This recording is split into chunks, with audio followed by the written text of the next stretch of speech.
If you think Botox, lip fillers, and plastic surgery are taking over the modern beauty standards, you will be shocked to know that Queen Elizabeth I literally poisoned herself to death just to preserve an illusion of youth.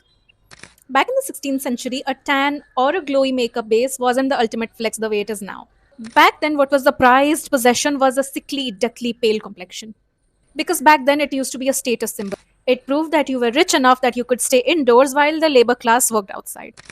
And to get that look, Miss Ma'am used this concoction called the Venetian Ceruse. Sounds really fancy, right? But wrong. It's just a mixture of white lead with vinegar.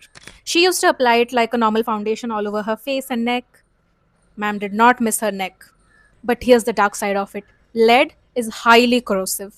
So, the more you use it, the more it is going to corrode away on your skin, causing a lot of scarring, craters. And eventually, to cover all of that up, the queen had to apply more and more layers of it. It was like falling down the ultimate toxic beauty loop. And it did not stop there. Her signature red lip, cinnabar. Of course, a toxic ore of mercury. And by the end of it, she suffered from advanced heavy metal poisoning, which eventually caused her death. You would think that it was just vanity, but of course, as beauty is always repackaged and sold as something else, like in our times, it is sold as confidence, back then it was state propaganda. She held the belief that if she started looking like she is growing old and weak, then the state would fall apart. I love to judge historical beauty trends because they sound insane. But if you think about it, not much has changed even in our times.